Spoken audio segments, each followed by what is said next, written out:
Hello, my wonderful friends. Megas with you on a beautiful day in Asha. And today we're going to be reading the second chapter of Still Pools of the Mind. So go ahead and take a long, deep breath and release.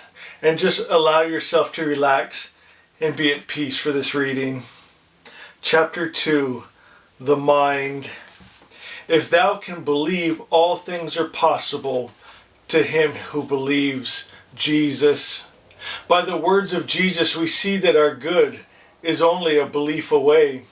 Now all man needs to reach his unlimited potential is tear down his idea of believing that does not work and replace it with an understanding of the law of faith. A law is defined as a statement of a relation or sequence of phenomena invariable under the same circumstance. A law is the same for everyone. It is impartial. It cannot be bribed. Begging and crying does not change it. If you have the wrong idea of the law of gravity or electricity, eventually, if you survived, even the weakest mind will start to reevaluate its understanding. And it is the same with spiritual law. To understand a law or to have a belief, we must start at the source, which is the mind. So what is the mind? One must realize mind is much more than the organ we call brain. The mind is your very being. It is your consciousness, the very thing that lets you realize you are. There are two states of consciousness, the objective, also known as the conscious, and the subjective, also known as the subconscious. The objective is not influenced by personal thought, while the subjective is your personal thought of the matter. You have probably heard it said we use only around 10% of our mind conscious. Imagine the possibilities of tapping into the 90% of your mind subconscious. It would bring alive such scriptures as, "Be it unto you as you believed," or "All things are possible to him that believes." You would begin working in that plastic medium that Christ prophesied, "Greater works shall you do." Now I'm sure you're ready to get straight into the subconscious and unlock this unlimited power, but one must start in the conscious. As amazing as it might seem, the conscious is master of the subconscious. Your subconscious is personal belief. It is built by which your conscious mind sees, hears, or experiences. For instance, if you have gotten ill eating a certain food, the next time you come in contact with that food, your subconscious will tell you it's gonna make you sick.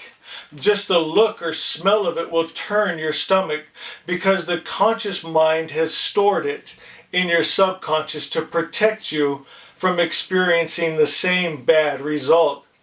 It is a natural defense for your protection, such as touching a hot stove. Now the conscious mind can take control of the situation and use reason to determine if there's any real danger. For instance, with a food, if you vomited because you had a flu virus, not because the food item itself is bad, you would be able to eat that food again with no adverse effects, reprogramming your subconscious. Now with a hot stove, you would probably reason that it is still wise not to touch the stove, and that belief would remain. Where a person gets into trouble is when these prompters start overruling one's life with misinformation and wrong personal beliefs, sabotaging their every effort for success. This is usually when we turn to a psychiatrist to go back down the timeline in our subconscious to root out these prompters, expose them to the conscious mind, and reason out with guidance. For instance, if the prompter was created as a child, looking at it now with your adult reasoning, you would probably see the situation in a completely different light. An example of this, if you find yourself sick all the time, your subconscious might be harboring a phrase you heard as a child, such as "he gets sick every winter," or "he catches every bug that comes along." The mind, you see, controls the immune system, and with beliefs like that, who would be healthy? Another example is a person who wants to be financially successful, but as a child heard phrases such as, "Our family has always been working class and always will be," or "Only crooks get ahead," that man will unconsciously sabotage his own success and not consciously realize that he is doing so. It would be impossible to live a happy and successful life with the largest part of your mind not functioning properly. Quote, "If you realized how powerful your thoughts are, you would never think a negative thought." Peace, Pilgrim. We have all heard the saying, "Do not judge others, lest you be judged." Some have taken that to mean other people will judge you, or perhaps God will judge you.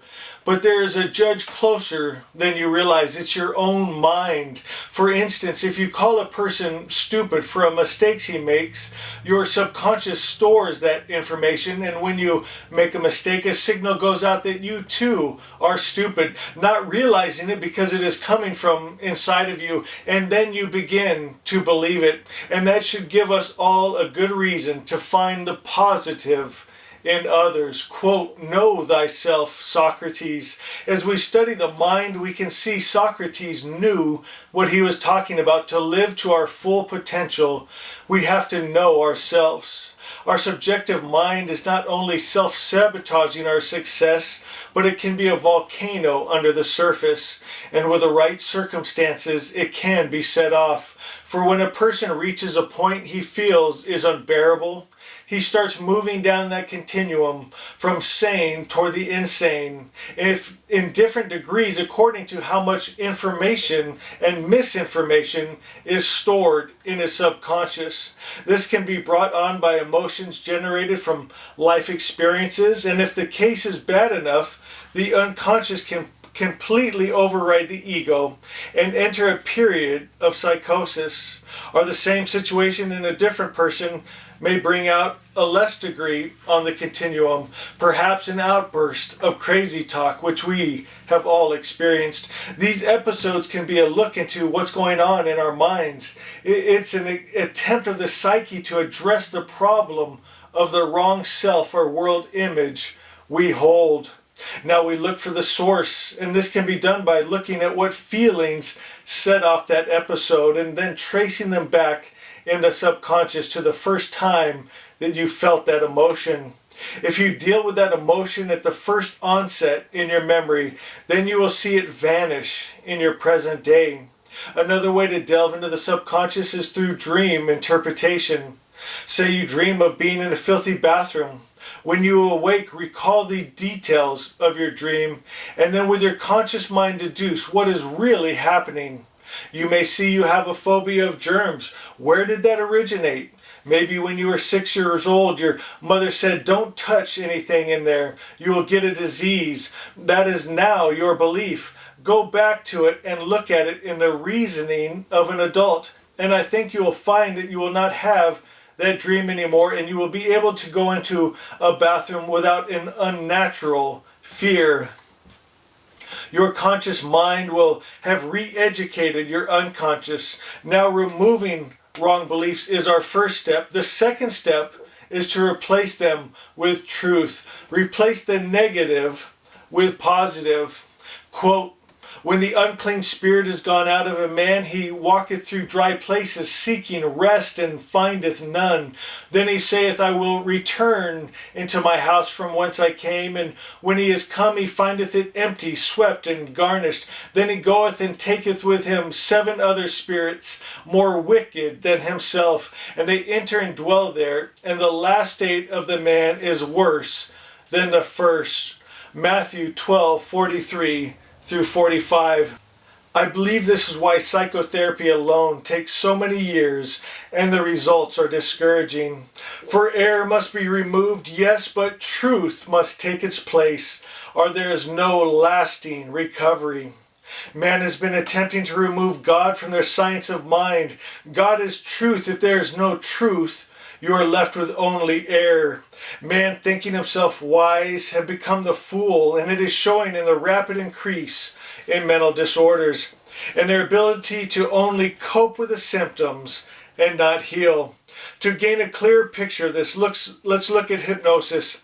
When a subject is under hypnosis, his conscience is put to sleep. Then the therapist can speak directly into the subconscious. Bypassing his own conscious, the therapist becomes the subject's conscious or master. The subconscious will accept the treatment, and when the subject is awakened, he believes what was implanted. For instance, that he no longer has a desire to smoke or overeat. These positive effects are short-lived, though, because the conscious was not involved in the process. The conscious soon starts feeding the wrong thoughts back into the subconscious, putting the subject right back into the destructive habit, but worse, for now he feels a need to fill that empty void and has lost a little more faith of getting better. My friends, tomorrow we're going to pick up on chapter 3, the two minds. If you guys are enjoying this, do me a favor, give a thumbs up and a comment, and know I love you guys. See you tomorrow.